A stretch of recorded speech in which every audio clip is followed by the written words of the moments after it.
లంచం లంచం పైసలు ఇవ్వందే పని జరగదు. వీటి మీద సినిమాలు తీస్తే అద్భుతం, భారతీయుడు హిట్ అవుతుంది. అలాగే ఇంకొకటి అపరిచితుడు లాంటిది సూపర్ హిట్ అవుతుంది. ఆ సినిమా చూసి వచ్చినోడు తర్వాత లంచమే ఇస్తాడు, ఆ సినిమా చూసి వచ్చినోడు తర్వాత లంచమే తీసుకుంటాడు.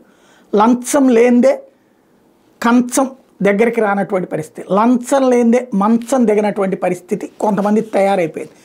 ఈ లంచం వల్ల బాధితులైన వాళ్ళే ఇంకొకరి దగ్గర లంచం తీసుకునేటటువంటి ప్రక్రియకి అడుగులు వేస్తున్నటువంటి రోజు. ఇదంతా ఇప్పుడు ఎందుకు చెప్పాల్సి వస్తుంది అంటే, లంచాన్ని నిరోధించడానికి ఏసీబీలు లేకపోతే సిబిఐలు వీళ్ళు ఎంతమంది తీసుకున్నా దొరికినా ఇదివరకైతే సిగ్గుపడేవాళ్ళు, ఇప్పుడు అట్లాంటి సిగ్గు కూడా పడట్లేదు.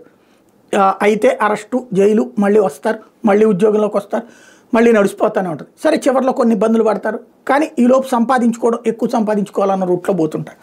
ఇదంతా ఇప్పుడు చెప్పడానికి కారణం ఏంటి అంటే, యోగి ఆదిత్యనాథ్ ఒక అద్భుతమైనటువంటి ఆలోచన చేశారు ఈ లంచాల నియంత్రణ. లంచం ఎవరైతే తీసుకుంటూ దొరుకుతారో వాళ్ళ పిల్లలకి, వాళ్ళ వారసులకి భవిష్యత్తులో ఉత్తరప్రదేశ్లో ఉద్యోగాలు నిషేధించేటటువంటి చట్టం తీసుకొస్తామని చెప్పారు. ప్రభుత్వ ఉద్యోగాలలో వాళ్ళ బిడ్డలకి ఉద్యోగాలు ఉండకుండా నిషేధం విధిస్తాం, అంటే వాళ్ళు ఇక తర్వాత ఉద్యోగాలకి అనర్హులు అన్నటువంటిది.